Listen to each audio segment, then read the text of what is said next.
নিজুম ভাই, আপনাকে স্বাগত জানাচ্ছি। আপনি এখন সুইজারল্যান্ডের জেনেভে আছেন জাতিসংঘের সদর দপ্তরে। তো আপনি আপনার কার্যক্রম সম্পর্কে যদি দেশবাসীকে একটু অভিহিত করতেন, আসলে কি উদ্দেশ্যে এই সফরে আসা হয়েছে? আচ্ছা, প্রথমে আপনাকে একটা ভালো খবর দেই। সেটা হচ্ছে যে নিশ্চয়ই জানেন যে এই বছরের 12ই ফেব্রুয়ারি জাতিসংঘের যে হিউম্যান রাইটস যে অফিসটা আছে, তারা বাংলাদেশকে নিয়ে 114 পাতার একটা রিপোর্ট দেয়, যেটা নিয়ে জামাত শিবির বা এই বাংলাদেশের বিরোধী অংশ তারা খুবই উৎফুল্ল ছিল যে আপনার আওয়ামী লীগ সরকারের সময় অনেক খুন হয়েছে গত জুলাইতে, নানান ধরনের রিপোর্ট দেয়। তো আমরা ইন্টারন্যাশনাল ক্রাইমস রিসার্চ ফাউন্ডেশনের পক্ষ থেকে প্রায় 490 পাতার আমরা একটা পাল্টা রিবাটাল তৈরি করেছি, যে তাদের মিথ্যাচার, তাদের প্রত্যেকটা প্যারাগ্রাফে মিথ্যাচার ধরে সেই রিপোর্টটা আমাদের তৈরি হয়েছে। প্রথমত এই রিপোর্টের কথা আমরা আজকে বলবো, যদিও সেটা নিয়ে একটা ফর্মাল সংবাদ সম্মেলন। আপনি জানেন যে ব্রাসেলস, জেনেভা, প্যারিস এবং নিউ ইয়র্ক, লন্ডন, এই জায়গাগুলোতে এরকম 4-5টা জায়গাতে আমরা সংবাদ সম্মেলন করব এবং সারা পৃথিবীকে জানাবো যে আমরাও পাল্টা একটা রিপোর্ট তৈরি করেছি। সেটাও সবাইকে পড়তে হবে, তাদের যে মিথ্যাচার, ভুল তথ্য, সেগুলা নাম্বার 1 এই ভিডিওর মাধ্যমে সেটা আমি জানিয়ে দিচ্ছি। আমরা শীঘ্রই একটা সংবাদ সম্মেলনে সবাই দেখতে পারবে, অর্থাৎ ওই রিপোর্টের একটা রিবাটাল তৈরি হয়েছে। আজকে এই মুহূর্তে আমরা জেনেভাতে জাতিসংঘের কার্যালয়ে এখানে আছি। এখানে আমাদের একটা প্রোগ্রাম আছে বাংলাদেশ বিষয়ক। বাংলাদেশের বর্তমান যেই দমন নির্যাতন, যেই মধ্যযুগের দিকে ক্রমাগত যাত্রা, মৌলবাদের উত্থান, বাংলাদেশে এখন যা চলছে, ইউনুসের ইলিগাল ক্ষমতা দখলের পর থেকে বাংলাদেশে যা কিছু হচ্ছে, সেটা নিয়ে বক্তারা সেখানে বক্তব্য দিবেন। তো সেখানে আমিও আমার অবস্থান তুলে ধরবো এবং সেখানে আরো অনেক ব্যক্তিরা আছেন, অনেক পৃথিবীর অনেক হিউম্যান রাইটস ডিফেন্ডাররা এখানে এসছেন, অনেক ডেলিগেটস এসছেন।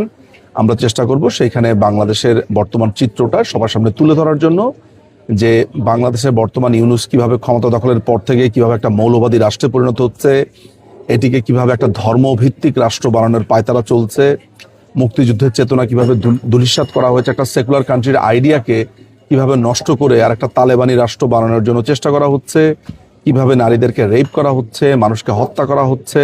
আপনি জানেন নদীতে এখন আর মাছ পাওয়া যায় না বাংলাদেশের নদীতে এখন জাল ফেললেই মানুষের লাশ ওঠে।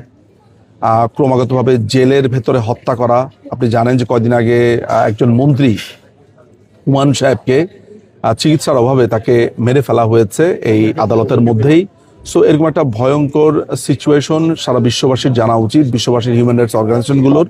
সেই কারণেই আজকে আমরা জার্নি করে, আমরা অনেকেই, শুধু আমি একা না, অনেকেই এখানে এসেছি, আমরা এই কথাগুলো সারা বিশ্বে তুলে ধরবো বলে।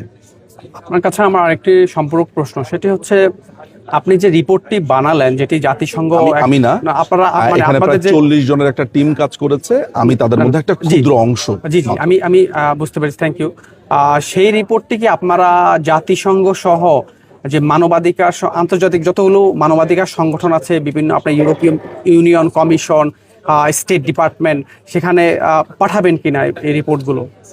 ডেফিনেটলি, প্রথম উত্তর হচ্ছে ডেফিনেটলি। শুধু জাতিসংঘ না, পৃথিবীতে যতগুলো রাষ্ট্র আছে, যদি পৃথিবীতে 500টা রাষ্ট্র থাকে, 200টা রাষ্ট্র থাকে, 100টা রাষ্ট্র থাকে, প্রত্যেকটা রাষ্ট্রের হেডকে ইমেল করা হবে, চিঠি দেওয়া হবে এবং আমরা প্রায় 1000 কপি এটা ছাপিয়ে আমরা পৃথিবীর বিভিন্ন জায়গাতে এটা বিলাবো। আমাদের মূল কাজ সবই শেষ, এটার বইয়ের কাজটা এখন চলছে, পেস্টিং এর কাজ চলছে, আমাদের ওই বই টিমটা কাজ করছে। আজকে সম্ভবত আমরা ফাইনাল কপিটা পেয়ে যাব। আমরা মাননীয় প্রধানমন্ত্রী শেখ হাসিনাকে এই একটা কপি দিয়ে আমাদের উদ্বোধনটা আমাদের হবে এবং আমি বলবো যে এটা একটা অসাম কাজ হয়েছে। এখানে প্রায় 500 পাতার এভিডেন্স আছে এবং 185 পাতার রিবাটাল আছে, সব মিলিয়ে আপনার 490 পাতার, 305 পাতার রিবাটাল আছে, 305 পাতার হচ্ছে এভিডেন্স, 185 পাতার হচ্ছে আপনার রিবাটাল। সো 490, হ্যাঁ, 185 আর 305, তাই না? সো আলটিমেটলি এটা আমরা চারদিকে ছড়াবো। এটা আমরা জাতিসংঘ থেকে শুরু করে বিভিন্ন ডেলিগেটস, বিভিন্ন মানুষকে এটা আমরা পৌঁছে দিয়ে আসা, বিভিন্ন কবি, সাহিত্যিক, আমেরিকান কবি সাহিত্যিক, ব্রিটিশ কবি সাহিত্যিক, কানাডার লেখক, চিন্তক, দার্শনিক, এরকম পৃথিবীর বিভিন্ন জায়গাতে আমরা এই হিউম্যান রাইটস যে বিপর্যয় হয়েছে, এই যে ইউনাইটেড নেশনস যে মিথ্যা কথা বলেছে এবং কিভাবে তারা মিথ্যা তথ্য দিয়েছে, কিভাবে তারা মেথোডোলজিকে ডিস্টর্ট করেছে, নানানভাবে তারা তথ্যকে লুকিয়েছে, তারা আসল তথ্য দেয়নি, তারা মিথ্যে কথা বলেছে এবং হাস্যকর যুক্তি দিয়েছে, এই সমস্ত কিছুকে নিয়ে আমাদের 40 থেকে 45 জনের একটা টিম দিনরাত কাজ করেছে। সেটার লিগ্যাল টিমে, মানে আইনি দলের আমি একজন ক্ষুদ্র কর্মী ছিলাম। এই বিষয়ে সেই রিপোর্টটা করেছে। এই বিষয়ে একটা সম্পূরক প্রশ্ন আছে, সেটা হচ্ছে আপনারা কি তারা যেরকম এই যে জাতিসংঘের মানবাধিকার টুলসটাকে ব্যবহার করে, বিশেষ করে ইউনুস রেজিম তারা যেভাবে বিলিয়ন বিলিয়ন ডলার ব্যয় করছে লবিস্ট নিয়ে, যেটি তারা নিজেরা স্বীকার করেছে, আপনি জানেন জামাতের ইউরোপের মুখপাত্র আবু বকর মোল্লা স্বীকার করছে, আপনারা কি ব্রাসেলস সহ জেনেভাতে এবং নিউ ইয়র্কে এরকম কোন সেমিনার সিম্পোজিয়াম করবেন কিনা? এই প্রসঙ্গে একটু এই আপনারা জেফ্রি শ্যাক্সকে চিনেন, Columbia University sustainable development professor, তাকে কি আপনারা সম্পৃক্ত করবেন? তিনি এই বিষয়ে কথা বলেছেন। আমেরিকা কেন্দ্রিক প্রোগ্রামে তাকে সম্পৃক্ত করা হবে বলে আমাদের যারা তার সাথে যোগাযোগ করছে তারা জানিয়েছে। নম চমস্কিকে আনার আমাদের ইচ্ছা আছে। আমাদের এরকম পৃথিবীর বড় বড় লেখক লেখিকা, মানবাধিকার অর্গানাইজেশন, ব্যক্তি, এরকম অনেক মানুষকেই দাওয়াত দেওয়ার ইচ্ছা আছে। ভারতেও আমরা একটা বড় ধরনের সংবাদ সম্মেলন করতে চাই, বিশেষ করে দিল্লি, কলকাতাতে আমরা একটা বড় ধরনের সংবাদ সম্মেলন করতে চাই। এবং আমরা মোটামুটি বলা যায় যে আপনারা চেনেন এরকম পরিচিত অনেক মুখকেই আমরা আসলে এখানে এনে সম্পৃক্ত করতে চাই। এবং আমরা বলতে চাই, আপনারা দেখতে পারবেন এইটা নিয়ে প্রচার আমাদের একটা পিআর টিম আছে। এই পিআর টিম গত দীর্ঘ 1 মাস ধরে কাজ করে বিভিন্ন কানেকশন তৈরি করেছে, কথাবার্তা বলেছে। সো এইটা একটা হিউজ বাজ তৈরি করবে বলে আমি মনে করি।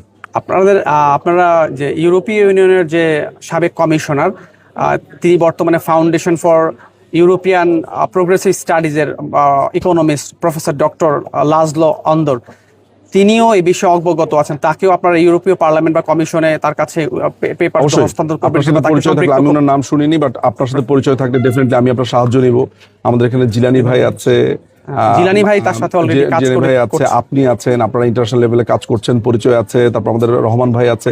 So I am quite sure যে আমাদের যে হ্যান্ডস, আমাদের হোম গ্রোন যে হ্যান্ডসরা আছে, যাদের ইন্টারন্যাশনাল কানেকশন আছে, আমরা আমাদের নিজস্ব ছেলেদের মেয়েদের এই সাহায্যটা আমরা প্রথমেই নিব। তাদের থেকে বড় পিআর আর হতে পারে না। আমরা তাদের ভেতরের যে শক্তি সেটাকে আমরা বের করে নিয়ে আসবো। শুধু যে বিদেশি পিআর ফার্ম এগুলোই যে শেষ কথা তা না, আমাদের নিজেদের দেশীয় যারা আছে তাদের ক্ষমতাকেও আমরা পূর্ণ ব্যবহার করতে চাই। আপনাকে অসংখ্য অসংখ্য অসংখ্য ধন্যবাদ। ধন্যবাদ নিজুম ভাই। আশা করি দেশের মানুষ আপনার কাছ থেকে অনেক তথ্য জানলো এবং দেশ বিদেশি দখলদার ইউনুসের যে চক্রান্ত বাংলাদেশ দখল করা, আশা করছি পুরোপুরি আন্তর্জাতিক প্রেক্ষাপটে আপনারা যে কাজ করছেন সেটি আরো বেশি বেগবান করবেন। আন্তর্জাতিক ঘরোয়া সবখানে, মানে যেইখানে ইউনুসের বিরুদ্ধে কিছু হচ্ছে সেইখানেই আমি থাকবো, এতটুকু কথা দিলাম। ধন্যবাদ আপনাকে নিজুম ভাই।